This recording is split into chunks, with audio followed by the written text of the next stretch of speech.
आज धम्मपद का नया वग्ग स्टार्ट करेंगे। बाल वग्ग की अट्ठकथा देखेंगे। भगवान बुद्ध ने बाल किसे कहा और पंडित किसे कहा। पंडित वग्ग भी है और बाल वग्ग भी है धम्मपद की अट्ठकथा में। आज इस नया ग्रंथ का शुरुआत करने जा रहे हैं।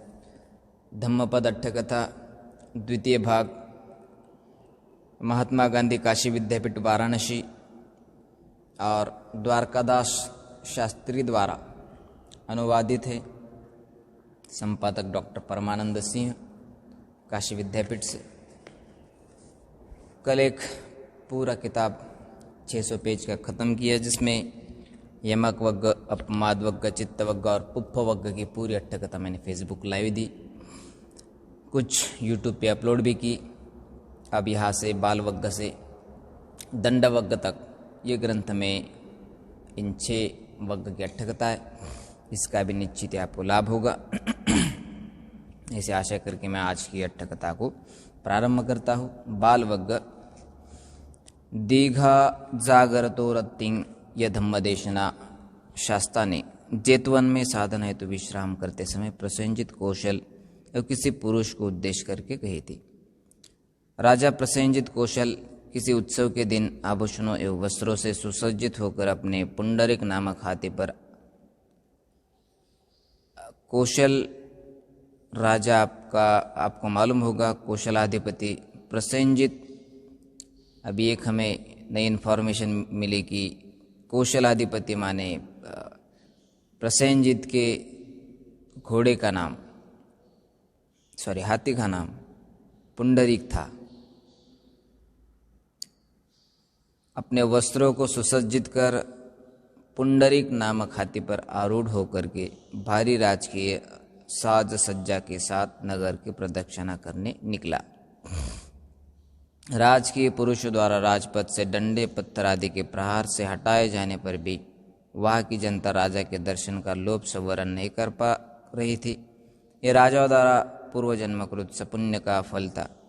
दुर्गति प्राप्त किसी पुरुष की स्त्री भी किसी सत महले की ऊपर की मंजिल पर झरोखे में खड़ी होकर राजा को एक दृष्टि में अपनी झांकी दिखाकर हट गई। राजा एक बार देखकर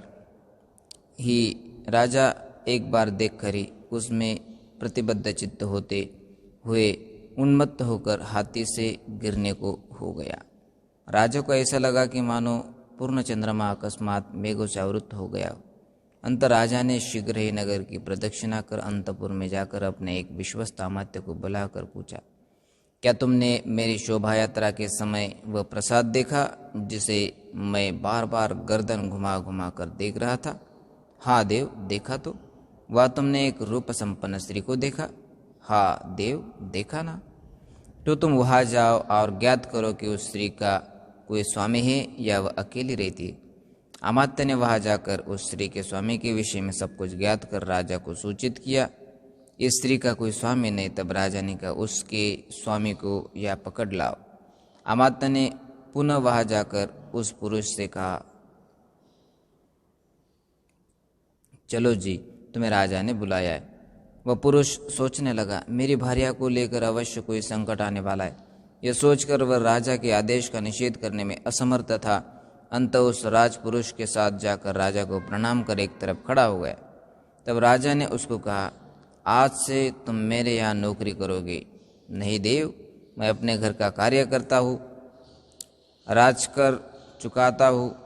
मुझे तो अपने घर में अपना कार्य करने दीजिए, मुझे तुमसे कर नहीं लेना है। आज से तुम्हें मेरे यहाँ नौकरी करनी। यह कहकर उसको भाला एवं अन्य अस्त्र दिलवा दी। राजा ने मन में यह योजना बनाई कि यह कार्य करते हुए इसका कोई दोष दिखाकर दंड स्वरूप इसकी हत्या करवाकर इसकी भार्या को अपने अधीन कर लूँगा। तब उस पुरुष ने अपने मृत्यु के भय से सावधान रहते हुए राजा की यह नौकरी सेवा प्रारंभ की। राजा लोग होते हैं जो निज़ामकालीन काल था, उस समय भी ऐसी परिस्थिति थी, माँ बहन की इज्जत नहीं थी।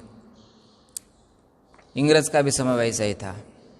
आज भी कई कई घटनाएं ऐसी होती है, आपको तो मालूम होगा। दिल्ली में, हमारे इस नगर जिले में बहुत सारी जगह में ऐसी घटना हुई, लेकिन ये अति काम वासना के, यदि आप काम वासना के शिकार हुए तो आपको ऐसा कष्ट झेलना पड़ता है, या स्वयं दुर्गति प्राप्त करते या करवाते हैं। इसी कारण से ऐसा किसी से भी ऐसा नहीं करना चाहिए। आगे देखिए, राजा आदेश क्या करता है, या ब्रह्मदंड देता है, या दंडित करता है, या छोड़ देता है। धीरे धीरे उस सेवक की स्त्री के कारण राजा का काम उद्वेग बढ़ता जा रहा था। इधर राजा को इस पुरुष का प्रमाद दिखाई नहीं दे रहा था। अब राजा ने क्या योजना बनाई। अब जब राजा घूमने गया तो उसे अच्छी स्त्री दिखाई पड़ी, तो राजा ने विचार किया उस स्त्री को अपनी महारानी बनाऊंगा। इसी विचार से प्रदक्षिणा नगर की। तब स्त्री और स्त्री के पति के साथ उसे महल में बुलवाया, और उसके पति को इसीलिए अपने महल में एक नौकरी करवाई, नौकरी करने के लिए कहा। यदि नौकरी करते समय वो कोई प्रमाद करे, छोटी सी भी भूल करे, चूक करे, गलती करे, मिस्टेक थोड़ी सी भी हो जाए, तो उसको मैं मरवा दूंगा, मार डालूंगा, और फिर उसके पत्नी पर मेरा हक होगा। इसी कारण से राजा ने यह एक चालाकी खेली। अंत राजा ने निश्चय किया कि अब जब वह आदमी नौकरी करता था तो कोई भूल नहीं करता था, छोटी सी भी गलती नहीं करता था। उसे मालूम था यदि गलती करूंगा तो राजा मुझे मार देगा और मेरे पत्नी पर अधिकार जमाएगा। इसी कारण से वह प्रमादी नहीं था, भूल नहीं करता था।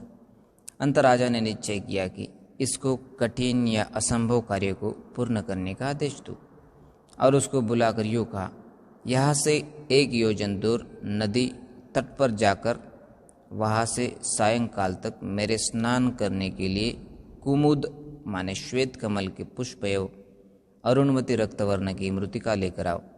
यदि तुम उस समय तक न आए तो तुम्हें दंड मिलेगा। अब कुछ तो स्वयं राजा ही कारण निकाल रहा है। 1 योजन जाओ, फिर मेरे लिए पुष्प ले आओ, नहीं आओगे तो आप मर जाओगे। अब ये राजा का एक प्रकार से हुकूमत थी, हुकुमशाही थी। वह सेवक अन्य 4 दासों से निकृष्टतम था। वह सेवक अन्य 4 दासों से भी निकृष्टतम था। धन से खरीदे गए दास यह कहकर कार्य से अवकाश पा जाते हैं कि आज तो मेरा सिर दुख रहा है या पेट में पीड़ा हो रही। इस सेवक को यह सुलभ नहीं था। उसे तो राजाज्ञा का पालन करना आवश्यक ही था। अंत वह यह सोचकर कि मुझे तो उक्त कार्य की पूर्ति हेतु जाना ही पड़ेगा, श्वेत कमल पुष्पों के साथ रक्त वर्ण की मृतिका नाग भवन में ही मिल सकती है। मैं नाग भवन तक कैसे पहुंच पाऊंगा। वह मृत्यु के भय से कांपता हुआ शीघ्र ही अपने घर जाकर अपनी पत्नी से पूछने लगा, भद्रे कुछ भोजन बनाए स्वामिन, चूल्हे पर चढ़ाया हुआ। जब तक भात सिद्ध होता तब तक प्रतीक्षा करने में असमर्थ उस सेवक ने करछुल से कांजी निकाल कर यथा प्राप्त व्यंजन के साथ गीला भात ही छोटे पात्र में डालकर लेकर शीघ्र ही 1 योजन भर मार्ग पार किया। उसे चलते चलते भात पक गया। वह उस भात को उच्छिष्ट किए बिना ही उसमें कुछ भात पृथक निकाल कर खाने लगा। इतने में ही एक भूखा यात्री आ गया। उसने उस सेवक से खाने के लिए कुछ मांगा। सेवक ने कहा, मैंने भोजन करने से पूर्व ही कुछ भात निकालकर दूर रख दिया था। है तो उसकी मात्रा कम ही, परंतु यदि उससे आपकी कुछ भूख मिट सके तो मुझे बहुत प्रसन्नता होगी। उस यात्री ने भात लेकर खा लिया। सेवक ने भोजन करने के बाद अपने खाने से बचे भात में से एक मुट्ठी भात जल में मछलियों के लिए डाल दिया। फिर मुंह धोकर उसने तीव्र ध्वनि से यह कहा, इस नदी प्रवेश में रहने वाले नाग एवं सुपर्ण देवता मेरा निवेदन सुने। राजा ने मुझको दंड देने की इच्छा से मुझको आज्ञा दी है कि मैं उसे श्वेत कमल तथा लाल मिट्टी लाकर उसे दूं। आज मैंने एक भूखे यात्री को भोजन दिया, यह सहस्त्र गुण पुण्यदायी। नदी में मछलियों को अन्न डाला है, यह भी शतगुण पुण्यदायी। मैं अपना इतना पुण्य आप लोगों के भाग हिस्से में देता हूँ। आप लोग मुझे उक्त श्वेत कमल तथा रक्त वर्ण की मिट्टी प्राप्त करने में सहायता करें। यह बात उसने 3 बार उच्च ध्वनि से कही। तब वहां रहने वाले नाग देवता ने उसके वे शब्द सुनकर एक वृद्ध के वेश में उसके पास जाकर पूछा, क्या कह रहे हो? तब उस सेवक ने अपनी बात पुनः दोहरा दी। नागराज ने कहा, मैं तुम उस पुण्य का भाग मुझे दे दो तो तुम उस पुण्य का भाग मुझे दे दो तो तुम उस पुण्य का भाग मुझे दोगे ना? दूंगा जी, आपको तो जरूर दूंगा।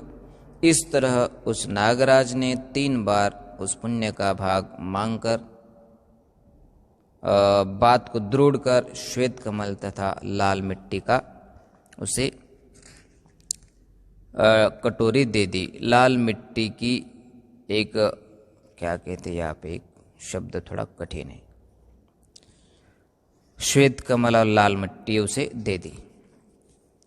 उधर राजा ने फिर सोचा, मनुष्य तो बहुत मायावी होते हैं, बहुत चालाक होते हैं, मायावी हुआ करते हैं। यदि उस सेवक ने किसी उपाय से वे दोनों वस्तुएं ला दी तो मेरा कार्य तो फिर भी पूर्ण न होगा।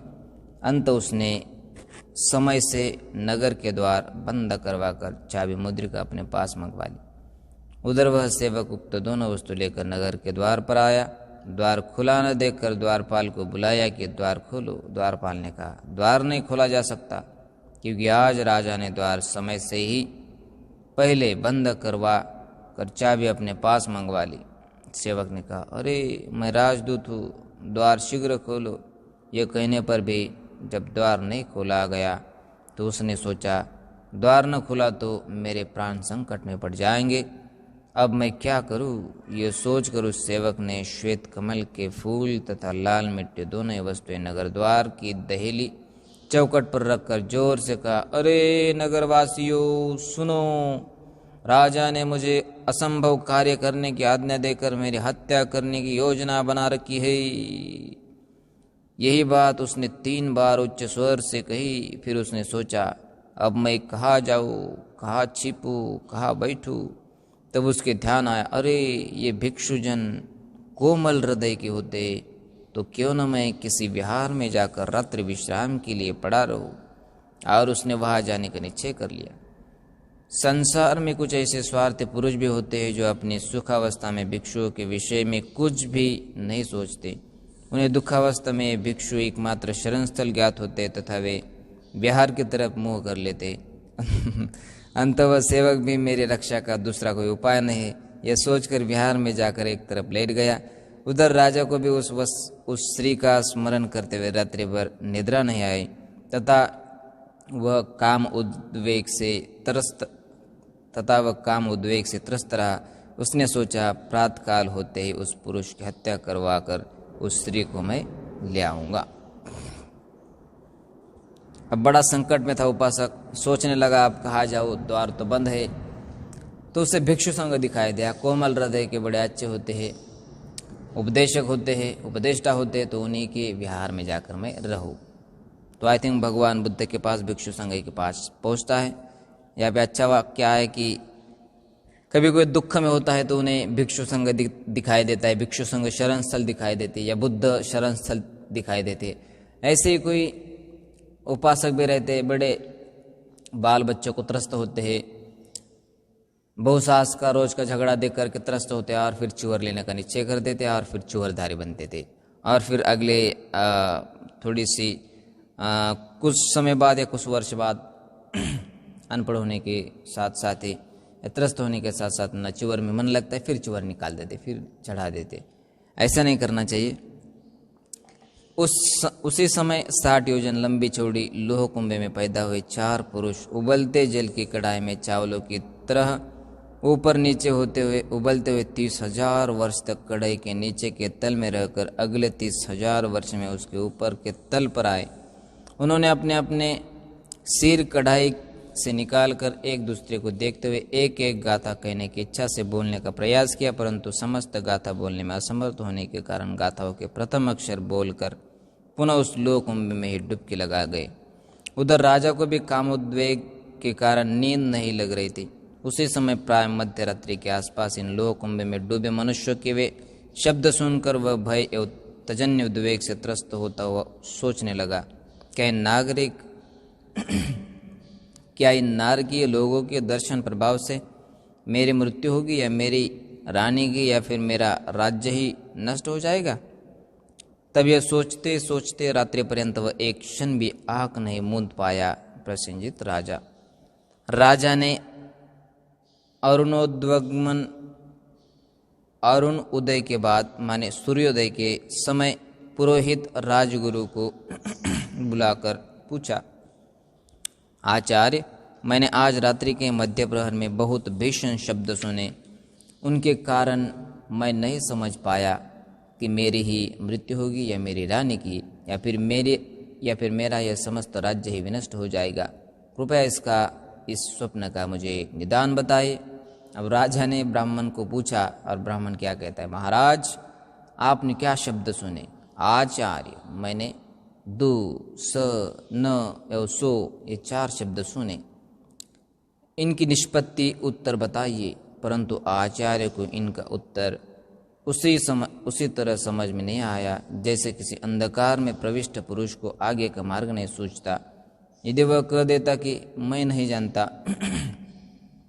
तो उसको राजा से प्राप्त होने वाले लाभ सत्कार के नष्ट हो जाने का भय था। अंत इस भय के निवारण हेतु उसने सर्वशत यज्ञ की योजना बताते हुए सोचा कि केवल इस कार्य हेतु साधारण पशु ही लिखाऊंगा तो राजा कह सकता है कि अपने परिवार को खिलाने के लिए मांग रहा है। अंत उसने इस सूची में हाथी, घोड़े एवं मनुष्यों को भी लिखा दिया। राजा ने विचार किया कि इतना करने पर भी मैं जीवित रह जाऊंगा, यही मेरे लिए बहुत अधिक लाभ है। और नौकरों से कहा, ठीक है, इन सब प्राणियों को शीघ्र इकट्ठा कर लो। नियुक्त पुरुषों के इन प्राणियों में से अधिकतम को एकत्र कर लिया।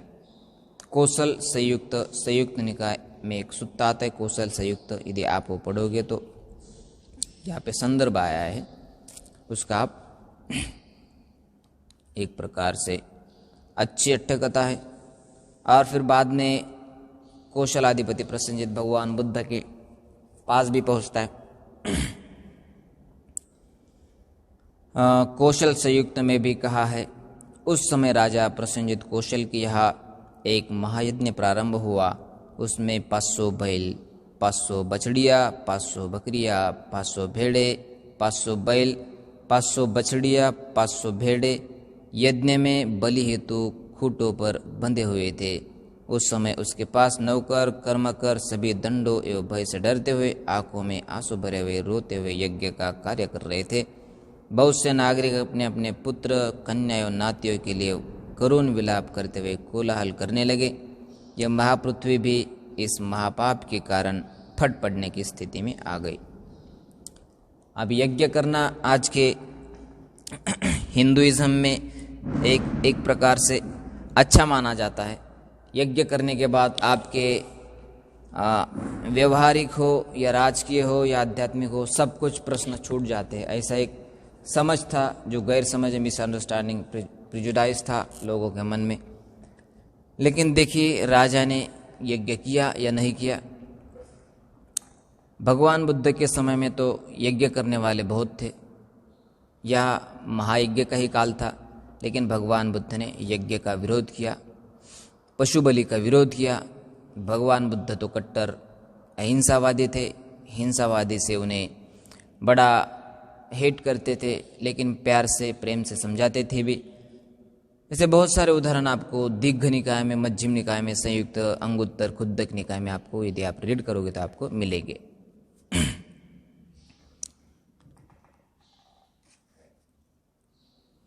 भगवान बुद्ध ने एक यज्ञ का पालन करना सिखाया, पंचशील यज्ञ। प्राणी हिंसा छोड़ो, प्राणी हिंसा मत करना, चौर्य कर्म से दूर रहना, मैथुन कर्म से दूर रहना, उसके बाद में झूठ नहीं बोलना, चालाकी नहीं करना, किसी की चुगली नहीं करना, कठोर वचन या कटु वचन नहीं बोलना, और फिर नशा की चीज़ें नहीं लेना। यह भगवान बुद्ध ने पंचशील यज्ञ बताया, जिससे हमें पालन करना अत्यावश्यक बताया, मुक्ति के लिए युक्त होता है। तब मल्लिका देवी ने प्रजा का वह कोलाहल सुनकर राजा के पास जाकर पूछा। अब मल्लिका यह कौन थी आपको मालूम होगा। मल्लिका यह प्रसेनजित राजा की पुत्री थी और बिंबिसार की बहन थी। और बिंबिसार की बहन प्रसेनजित की जो रानी है मल्लिका, वह बिंबिसार की बहन थी। और जो बिंबिसार की पत्नी है, बिंबिसार की पत्नी का नाम था खेमा। समझ रहे हो ना, बिंबिसार की पत्नी का नाम था खेमा, और खेमा प्रसेनजित राजा की बहन थी। अब इनका रिश्ता क्या हुआ दोनों का, मुझे कमेंट में बताइए। तब मल्लिका देवी ने प्रजा का वह कोलाहल सुनकर पूछा, महाराज आपकी इंद्रियां आज उद्विग्न एवं क्लांत दिखाई दे रही है। राजा ने कहा, मल्लिके क्या तुम्हें मेरे कान में प्रविष्ट हुआ इतना बड़ा सांप भी नहीं दिखाई दे रहा है। वह क्या हुआ देव। कल मध्य रात्रि में ऐसा भयंकर शब्द सुनाई दिया था। पुरोहित से पूछने पर उसने बताया, मेरे जीवन पर संकट है, उसे सर्वशत यज्ञ करके ही दूर किया जा सकता है। सर्वशत यज्ञ राजा कर रहा है, उसके अरेंजमेंट चालू है। अब तो किसी तरह मेरा जीवन बचा रहे, यही मेरा लाभ है। अंत इन प्राणियों की बलि देना चाहता हूँ। मल्लिका देवी ने कहा, महाराज आप अंधे भी है और मूर्ख भी है, बाल भी है। क्या आप महाभक्षी अधिक खाने वाले भी हैं। अंत आज भी आप विविध सूप व्यंजन मिश्रित सुंदर रुचिकर द्रोण भार युक्त भोजन करते। दो राष्ट्र पर आपका शासन है, परंतु आपकी प्रज्ञा हिताहित चिंतक बुद्धि मंद है। अब रानी मल्लिका उसे एडवाइस कर रही है, अरे तू मंद बुद्धि वाला क्यों यज्ञ कर रहा है, मूर्ख है, बाल है, पंडित नहीं है। देवी, राजा कहता है, देवी आप ऐसा क्यों कह रही है। आपने इससे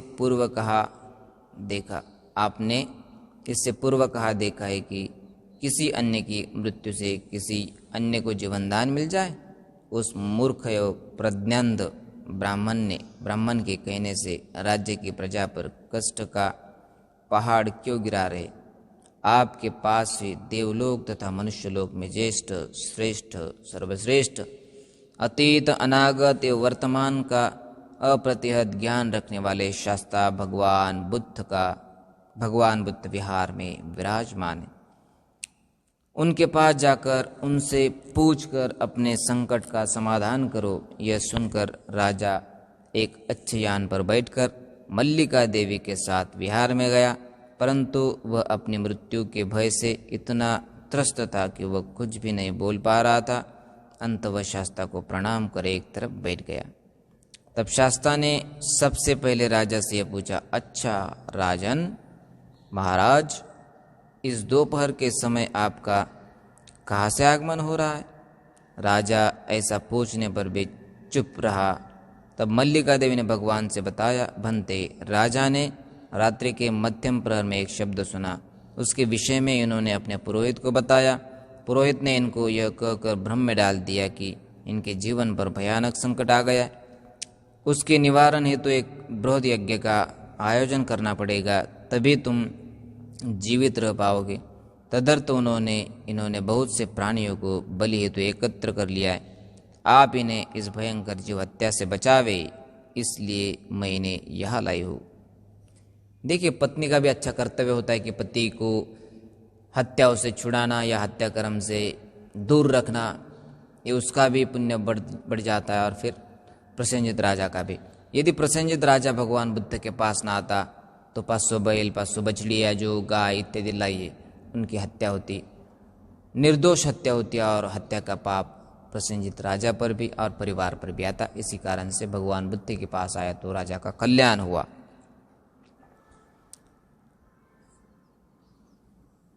इसी कारण से मैं प्रसेनजित राजा को मैं तुम्हारे पास लाई हूँ। क्या महाराज ऐसी ही बात है? शास्ता ने पूछा राजा को। हाँ भंते, तुमने क्या शब्द सुना राजन? राजा ने अपने श्रवणानुसार बता दिया। तथागत को यह सुनते ही ध्यान आया तथा शास्ता ने राजा से कहा, महाराज डरिए नहीं, तुम्हें कोई मरना भय नहीं। उन पापी प्राणियों ने तो वे शब्द बोलकर अपने भाव प्रकट किए थे। भंते, उन्होंने कौन पाप किया था?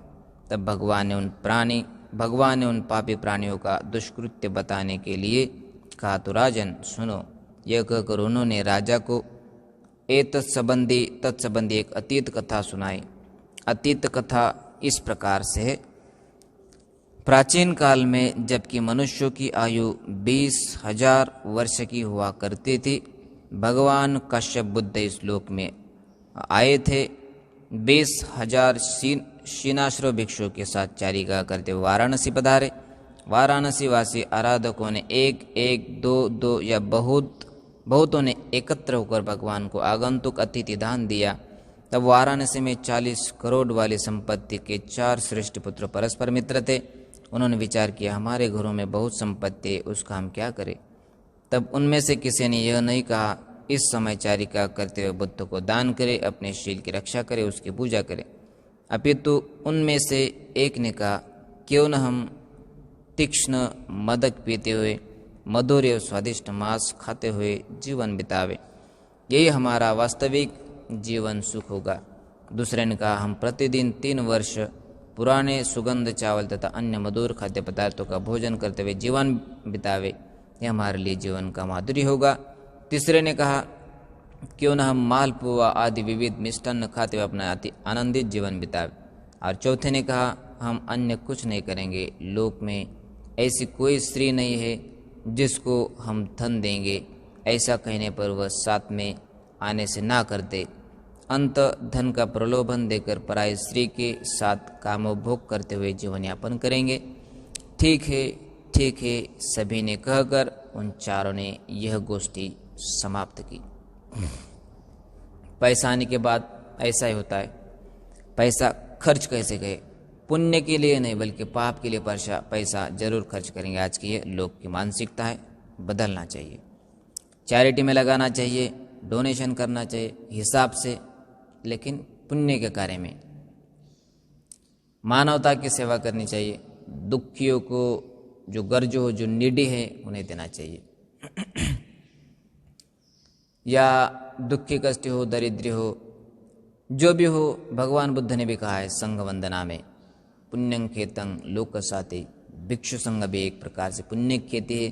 चिवरदान, भोजन दान, जो भी आपकी इच्छा अनुसार हो आप दे सकते हैं और पुण्य कमा सकते हैं, आपकी इच्छा। और ठीक है कहकर उन चारों ने गोष्ठ समाप्त की। इस तरह वे चारों ही सुंदर स्त्रियों को धन का प्रलोभन देकर 20,000 पराई स्त्रियों से वे विचार कर्म करते हुए अंत में मरकर अवीची नरक में जा गिरे। वे इस तरह एक बुद्धांतर माने एक बुद्ध का उदय हुआ, राइज हुआ, उनका उपदेश हुआ और फिर भगवान बुद्ध का महापरिनिर्वाण हुआ। महापरिनिर्वाण होने के बाद बुद्ध का जब तक चतुरार्य सत्य के साथ आर्य अष्टांगिक मार्ग का शासन चलता रहे, बुद्ध शासन चलता रहे, बुद्ध शासन खत्म हुआ तब दूसरे बुद्ध का उदय होता है। सिंपल भाषा में, एक बुद्ध महापरिनिर्वाण होने के बाद जब तक दूसरे बुद्ध नहीं आते या दूसरे बुद्ध का उदय नहीं होता, उसके बीच में का काल बुद्धांतर कहलाता है। या जन्म होने के बाद हमारा मृत्यु तो निश्चित है, ये तो आप समझते। जन्म होने के बाद हमारा मृत्यु निश्चित है, तो इसके बीच का जो काल है उसे हम जीवन कहते हैं। जन्म के बाद का और मृत्यु के पहले का जो समय होता है उसे हम जीवन कहते हैं। इसी तरह बुद्धांतर भी कहलाया जा सकता है। बुद्ध के महापरिनिर्वाण होने के बाद एक दूसरे बुद्ध आते, सम्यक संबुद्ध आते, उसी को हम बुद्धांतर कहते। यदि मेरी यह डेफिनेशन आपको जची हो, रुचि हो, पची हो तो आप ऐसे, या आपके पास कोई अन्य डेफिनेशन हो तो मुझे कमेंट करिए। वे इस तरह एक बुद्धांतर में उस नरक में पड़े रहकर वहां से च्युत होकर प्रारब्ध भोग अवशिष्ट रहने के कारण इस 60 योजन वाली लोह कुंभ में पैदा होकर 30,000 वर्ष तक उस लोह कुंभी के नीचे के तल पैदा में रहकर फिर 30,000 वर्ष के बाद उस लोह कुंभी के मुख पर आकर एक एक पूर्ण गाथा बोलने में असमर्थ होते हुए गाथा के आरंभ का एक अक्षर कहकर पुनः लोह कुंभ में डुबकी लगा गए। हाँ महाराज, अब आप बताइए, आपने वह पहला अक्षर क्या सुना था? राजा ने कहा, दू वंदे। शास्ता ने वह उस पापी की अपूर्ण गाथा को पूर्ण करते हुए यूँ सुनाए, हमने अपना बहुत दुखमय जीवन बिताया कि हम संतों को कोई या धन रहते हुए भी कोई दान न कर सके, धन रहते हुए भी हम पापों से अपना रक्षा स्थल नहीं बना पाए। शास्ता ने राजा को इस गाथा का विस्तार से अर्थ समझाया। फिर राजा ने राजा से पूछा, हाँ राजन, आपने दूसरा, तीसरा, चौथा शब्द क्या सुना था? राजा ने पुनः तीनों शब्द प्रथम अक्षर बता दिए। तब शास्ता ने उन अक्षरों से बनने वाली 3 गाथाएं यो पूर्ण की, हमने अपने 60,000 वर्ष इस नरक में पड़े रहकर व्यर्थ ही नष्ट किए। इन दुखों का कब अंत होगा? इनका अंत कोई नहीं दिख रहा है। इनका अंत क्या होगा? इनका अंत दिखाई नहीं दे पाता। मार्श, हमने तब पाप ही ऐसे किए थे। चौथी गाथा, वह मैं अब मनुष्य योनि प्राप्त कर अवश्य ही वदन्य, त्यागी और सदाचारी शीलवान बनकर बहुत से पुण्य कर्म करूंगा। क्रमश इन गाथाओं का अर्थ विस्तार करते हुए शास्त्र ने कहा, महाराज, इस तरह वे चारों पापी जन एक एक गाथा कहना चाहते हुए भी कह सकने में असमर्थ थे। उनका एक एक प्रथम अक्षर ही कहकर फिर उस लोह कुंभ में भी डुबकी लगा गए। राजा प्रसेनजित कौशल द्वारा उस शब्द के सुनने के बाद से लेकर अब तक वे पापी उसी नरक में गिरे हुए हैं। आज भी 1000 वर्ष नहीं बीते। राजा को वह धर्मोपदेश सुनकर विपुल धम्म संवेग उत्पन्न हुआ। उसने सोचा, अरे यह परदारागमन नामक तो महापाप है। परदारागमन इसका अर्थ है स्वयं के पत्नी को छोड़कर के किसी पत्नी पर बुरी नज़र रखना या कामोपभोग करना या काम छंद में व्यस्त रहना या मैथुन धर्म का सेवन करना, इसे महापातक कृत्य कहते हैं भगवान बुद्ध। अरे यह परदारागमन, दूसरे के आधार पर गमन करना, अपना घर छोड़ करके इसे महापातक भगवान बुद्ध बताते। वे पापी एक बुद्धांत तक नरक योनि में रहकर वहाँ से इस लोक में रहते हुए वह 60,000 वर्ष तक दुख भोगते हुए अब भी उनका इस दुख से मुक्त होने का कोई उपाय नहीं दिखाई दे रहा है। मैं भी दूसरे की स्त्री में आसक्ति कर रात्रि पर्यंत सो नहीं सका। अब मैं पराई स्त्रियों में अपना मन नहीं लगाऊंगा। देखिए, राजा ने संकल्प क्या किया। पहले तो अपने ही राज्य का किसी प्रजा के हित में काम करने वाला राजा एक प्रजा के स्त्री पर बुरी नज़र रख करके उसको हतवाऊंगा या उसे पकड़ लूँगा या फिर उसे अपनी पत्नी बनवाऊंगा या परदारागमन करूंगा, ऐसा पहले सोचा था। उसके पति को मार दूंगा, कोई दंड अपराध भी न हो तो दंडापराध निकलवा कर उसे मार दूंगा, ऐसा सोचा था। लेकिन भगवान बुद्ध के संपर्क में आने के बाद बुरी चीज़ भी अच्छी होती, माने बुरे विचार भी पवित्र बन जाते, अपवित्र भी रिश्ता पवित्र बन जाता है। राजा का रिश्ता भगवान बुद्ध से पहले से अच्छा था, लेकिन भगवान बुद्ध के उपदेशानुसार पालन करता हुआ राजा एक सम्यक संकल्पी बना और फिर राजा ने परदारागमन का कृत्य महापातक होता है ऐसा समझ लिया। तब उसने तथागत से निवेदन किया, बनते आज मैंने रात्रि का महत्व समझ लिया है। वह पुरुष सेवक भी वह बैठा हुआ इस प्रकरण को सुनकर सोचने लगा। अब जो पुरुष था उसकी पत्नी को राजा स्वीकारना चाहता था, तो वो पुरुष भी था और राजा भी, दोनों भी भगवान बुद्ध का, दोनों ने भी भगवान बुद्ध का प्रवचन सुना। चलो मुझे जीवन का सहारा मिला। और शास्ता से राजा बोला, भंते,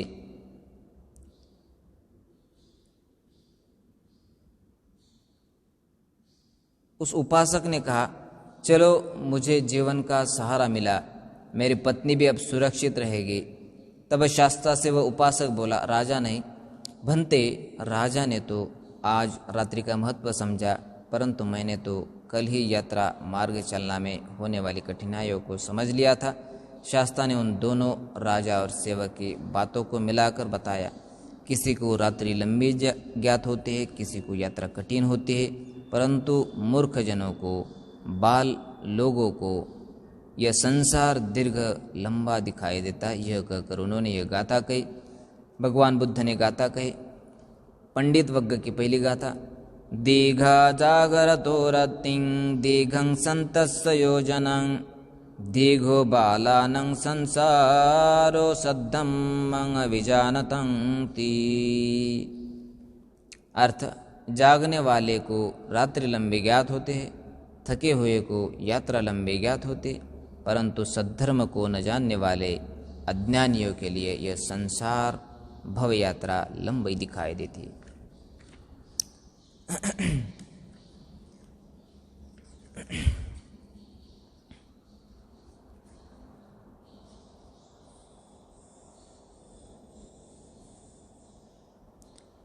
शास्त्रा के इस धर्मोपदेश के अंत में बहुत उपासक भी, भिक्षुगण भी श्रोतापन्न हुए और यहाँ पे अट्ठकथा का अंत होता है।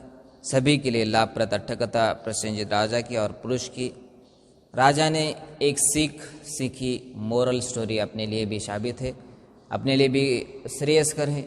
भगवान बुद्ध के उपदेशानुसार अंत में राजा भी संक्षिप्तीकरण ये करता है कि किसी के स्त्री को हथेलना या परधारागमन करना एक महापातक कृत्य होता है। हमारे जीवन में भी कोई नशा पाता करता है या कामेषु मिच्छाचारा वैरमणि सिक्खापदं समाधि में इसका पालन नहीं करता है, इसी कारण से बड़ा दुखी होता है। आज भी दुख है और कल भी दुख है और परसों भी दुख है और फिर ये जीवन तो दुखी होता है, लेकिन लोकांतर का भी जीवन दुखी होता है और फिर उसकी मुक्ति नहीं होती।